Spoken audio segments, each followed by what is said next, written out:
What's up, guys? How's it going? I hope you guys are all doing good. Today, I've got an interesting topic for you guys, as always. So, it is what is our biggest issue in the world, right? I mean, this question can be answered in so many ways. In different people's mind, it's going to be a different answer. And I'll be honest, I don't have just one reason that is the biggest issue. I wouldn't be able to say what it is because there are just so many, especially now, really looking at our youth and our society. But the one I want to bring up today is humility, and beyond that, just the capacity to for people to be more humble, and just the fact that people can't listen now and people can't admit they're wrong. Everything's a debate, everything's about winning, everything's about being right or wrong. And yeah, I mean, to an extent, you can have a good conversation with debates like that, but then at the same time, there's levels to how far you can take that. The reason why I'm making this video is because you have to know when to be humble, and you have to know when to be able to say, you're right, I'm wrong, and it's okay. I learned. And it's okay for the other person to be able to do that as well. Until then, I feel like we can't have a conversation of knowledge, wisdom, learning, improvement. It's just going to be back and forth. Your opinion, my opinion, I'm better, you're worse, I'm right, you're wrong, I win, you lose. And that's really not going to get us anywhere because that's only going to create resentment. That's only going to create anger. That's only going to create division between people because that's what you see now. I was watching a video actually of Jubilee, and I don't know, it kind of came up, and I was like, okay, I'm going to watch it because I've seen some short clips on TikTok, and it seemed like it was a heated debate when Charlie was there against kids and college students, and there was a conversation about college as a scam. Um, is trans woman a woman? And then there was some conversations about God that a kid brought up as well.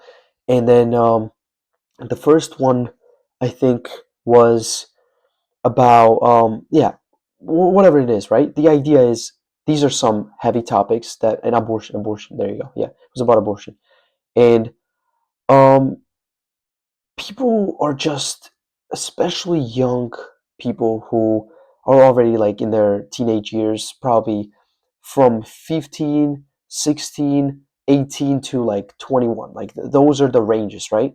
And people just can't even pay attention to what the other person's saying anymore. And this isn't coming from one side. I feel like there are some things that Charlie also does that I personally disagree with. There are some things that like his approach of debating and winning an argument and proving somebody wrong and all that kind of stuff might be a little too much. I mean, I understand there's a limited time to these debates. It's just the way it is set up too. It's so bad, you know what I mean? It's like 15 minutes for each person, and there's the audience with red flags, and then if there's like 11 flags that go up because they're not interested in a conversation, or they don't agree with the person's views, or they think it's boring and it's not going anywhere. It's like you can set up a system where it's 5 minutes for each person to debate him, and like no interruption, because and then there's another rule like running up to the chair and who sits there first, and there's kids falling all over the place. It's like who's going to be the first one to sit down to debate with Charlie? Like, if they honestly want to invite people like that and really make it a productive conversation, then they should have 5 minutes for each person, and everybody gets a turn to sit down and have a conversation, right? Or I'm not trying to set up a system for them. I'm just making suggestions on how to make things more productive, because based on what I saw, conversations weren't productive for the most part. It was about really who's going to win and who's going to lose. Like, that's not what it's about. You winning now won't change anything in the future for the generation, because I'll be honest, I had a tendency too that I thought I was so smart, especially when I first started self-improvement, and that was the beginning of time where I learned more, and my knowledge from the books and from people debating and all that kind of stuff just really grew. And then I thought I was this smartass that could, that knew everything type of thing. And the more that I found out about information, the more I understood that I wasn't as smart as I thought I was. People had to call me out many times that sometimes I would just argue, just to win, right? Because when one of the things that about arrogance is that when you think you are smart, you think you know everything. When you know you when you think you know everything, you think that there's nobody that can teach you something. And then what happens is you get locked up in your own understandings of things, and then you don't question things as much because now you know the answers. You know everything. And then there's no humility that somebody that, as much as I might think, that doesn't know, that doesn't really have better points than me or doesn't really have more information than me, I can't learn nothing from them. And then boom, that's when your creativity kind of goes down too. Because I can promise you one thing: you go out on the street and you meet a homeless person, I bet you one thing: he can always teach you something that you didn't know. He can always show you something in a perspective that you probably didn't look at. Just because that person doesn't have much to offer doesn't mean he doesn't have anything to offer. And that's the thing with us humans. That's the thing that we need nowadays. The idea is we have to be humble and we have to really, really value other people's thoughts and other people's understandings and viewpoints on things. We can tell them. I think, being too tolerant and saying you're right and I'm also right doesn't also get us anywhere, because then we're taking it away from the subjective truth that we can all search for, right? And there's no progression there too. If everybody's right and then there's a contradiction, it's like saying this is green and this is red. Like one person saying this is red, this is green, but in reality it's blue. And then those people are just saying, "Oh, I think it's red. I think it's green." Well, we're both right. None of us really know the color, but then there is that color that they can that truly exists, like the objective truth. Same with objective morality, and then we can now have a discussion where we can dive deep into a conversation where we can both really understand what the true color is, even though we're both wrong. But then you want to have a conversation saying, I'm right, you're wrong, but in reality, you're both wrong. What I'm trying to say is that there are scenarios that play out like that too. I've had that in my life. I thought I was arguing with somebody that, um, I guess, that I thought I knew more than them, and then they thought they knew more than me, and then we both found out that none of us were right, and there was the answer that then we both learned, that type of thing.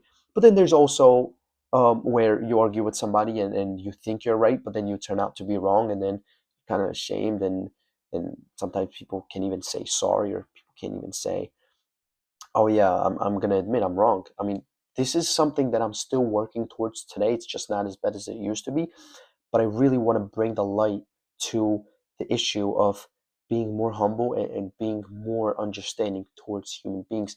We need to really have that. I feel like if we want our society to thrive, if we want our world to be a better place, we really, really need to value each other as human beings, because God tells us love each other. Jesus Christ taught us love more than anything. A man came down to die for us, for our sins, so he could forgive us for the things that we've done. There's no other love than that. And sometimes we can't even say sorry to each other. We can't even tell each other, hey, I'm wrong, you're right. And then, next thing you know, we then isolate ourselves from that person, and then we don't really like them, they don't like us, and then there's that division instead of there being unity. And unity is really what makes us strong. That's what makes people strong. And then I will actually talk about a different issue in my future episodes, where who is the real enemy, and what is that real enemy, right? But I have my own understandings of this. I have my own thoughts about these type of stuff, which I also kind of did touch up on my other episodes, which you guys should check it out.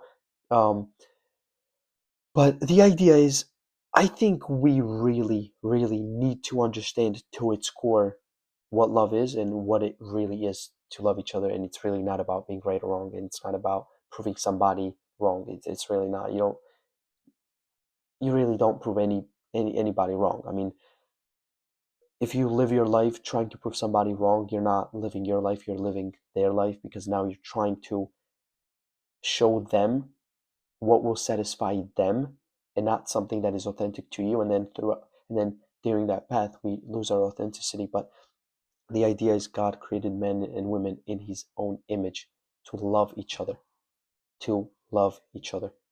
If God created me in his image and he created you in his own image, and then I come out and I start hating you, I start calling you names, I um you know show arrogance to you that I'm better than you and these type of stuff, I'm not honoring God. And that's the whole premise of what it truly means to be a true Christian, what it means to be a true follower of Jesus Christ, is to really show that love and give love with humility, not to get something in return, right?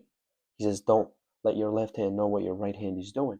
That's the whole idea. You shouldn't be expecting really anything in return. It's just you're giving it to honor God. That's why I think a number one thing for a human being is to honor God, and through honoring God, we will develop those characteristics, those traits as a true human being for who we were created to be. And then when we learn to love each other, and then there's love, that's strength. And when there's strength through that mutual understanding of love, then the world just thrives. But you see, we don't have that anymore. We don't have that as much. Um, and that's why things are falling apart. That's why things are messy. Things are chaotic. Now it's all about money. It's like I've seen some videos and stuff, like live videos on TikTok too. Sometimes there are times where I just scroll and then I see that live video where they're getting donations, and then um, they don't even care about what the person is saying on the call. They're like shouting out all those shout outs, which takes away from the conversation that they're supposed to have. Therefore, it's not a meaningful conversation. If me and you can't sit down and have a conversation, let's say, without cameras, if me and you can't have a conversation without me benefiting something in terms of money or clout, I don't really care about our conversation. I care about clout more. And yes, we live in a world where, um, you know, having a live video on while making money and also showing people that you have a productive conversation is possible. But then at the same time, there is the different side to that, which people don't really look for, is that people don't care about conversations about anymore. People care more about who wins and who loses. Who is the chat gonna say won and lost? Who's gonna gain more followers? This is just putting social media, money, fame over a human being who now will be resentful towards the fact that you didn't want to have a meaningful conversation with them or trying to teach them something or trying to learn something from them, but you were there to have a conversation that could only end with a win or a loss. But that's not the case, right? True winning is when both people learn something. And if we can't learn nothing from our conversations, because we're wasting our time, energy, and the resources that we're able to give to each other, truly give to each other as a gift from both sides. And this is what we need to gain. We need to be more humble. We need to be more human, really. Like humanity is kind of gone. Like people don't even have that heart to like feel for other people anymore. It's all about competition, and it's all about what can I get from other people? Like what can I give, right? When was the last time you asked yourself that? When was the last time somebody went out of their way to say, how can I give? And I promise you guys, I'm not trying to say that I'm a perfect guy who does this stuff. I'm not. That's why I'm trying to tell you that, because I'm also trying to be on that same path where I tell myself, what can I do to give? I think about it more. And as I've been thinking about more and following the Lord, the more I've been seeing things in my life happen for the better, because I'm developing a person like Christ. And everybody will do this when they follow those teachings of Jesus. When you open up a Bible, which I would suggest all of you, just read it, right? You don't have to necessarily say you're a Christian or you're a devout believer of God. Just open up that text. Everybody has access to it, right? So it's in a book. Read the New Testaments, right? Matthew, Mark, Luke, and John. Then what Jesus taught, how he lived, how he died, how he rose, how he presented himself with his disciples, and what were they learning from him? What was his character like? And then I can promise you one thing: those are simple, ethical, moral teachings that he teaches, moral and ethical things he's doing. And when you follow that, your life will change, and I can promise you that because mine has changed. You know, I may not have a proof on a paper how my life changed to show you stats or whatever. I can tell you one thing though, is that I'm not lying. I know my life changed because I wasn't the person that I am today. And that's what we need to strive for. We need to strive for becoming better versions of ourselves, not only for us, but for the humanity and for the world, for each other, for your family. Especially as men, you need to stand up to be a man. And man needs to serve. Man serves. Not because he's weak, not because that's the only thing he can do. No, because that's the best thing a human being can do, is to serve God and serve people around them with love. Not just to say, oh, I serve people because I'm a nice guy or I'm a good person. Like, no. Like, I mean, really, truly want to serve people with meaning and with purpose. There's so many gifts that you have, so many things that you can do for people. And then you will see that when you give, you get back. And you're not giving to get back, but that's just what comes with it.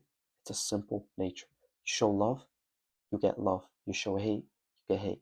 That's just how it is. And all you have to do is just think back to your life, reflect on your life, simple things. And I don't need to be telling you that. You will understand through your life experience, if you do remember it. Every time you show love, you got it back. It's really that simple. You can't. It's really not rocket science. It's pretty simple. So I hope this video influences you guys. I hope this video speaks to your heart as I intend to. I really do care for our world and our people, especially our youth and future generation. And we need to be people who stands up for who stand up for them and stuff. So yeah, share this video with people that you might think need to hear this. Like, subscribe, comment below what you guys want me to talk about, because I would love to hear what you guys are interested in and what your thoughts are on these type of topics that I'm talking about. So yeah, follow my Instagram too, and our podcast Instagram too, Bros Think Big. I post stories on my personal channel, my diet and everything. Um, and I share motivational videos too. Even DM me if you need any type of conversation with me or whatever that may be. Join the Guild community on Discord. Mike created that community, and I'm with him there. And then we're just trying to kind of start a movement. It's not something that's been very active as of right now, but you can come in there and talk to people there, and it's an open community, always welcoming for you. And yeah, obviously our podcast on YouTube. We post on Wednesdays, and check out my friends' YouTube channels as well. It's going to be linked in the description. So yeah, the Bible verse for today will be from James 4:10. Humble yourselves in the presence of the Lord, and he will exalt you. And exalt means to glorify or praise somebody, right? And now, with these type of verses, not to dive too deep into it, it's right, humbling yourself so that God glorifies you. It doesn't have to be, oh, I'm going to do this. I'm going to be humble so God can glorify me. Like, no, this is just something that comes with it. You don't have to do it for the intent of what you get in return, but just do it because it's good. Just do it because it's right. Do it because it serves people. Do it because it's good for the people, and walk that path, and you will see your life changing. So that's the whole idea, and I really hope you guys will draw good knowledge from this video. And I really truly care for all of you guys, and I do love every single one of you guys. So I'll keep on making these videos, and I really want to hear what you guys think about it. So always remember, guys, God loves you. You're not alone, and keep on chasing your dream. Keep on going after that vision, that passion that you have, and don't forget to do it with humility and humble and just serving people and loving each other. That's really what it comes down to, right? So have a good one, and until next time, guys. Peace.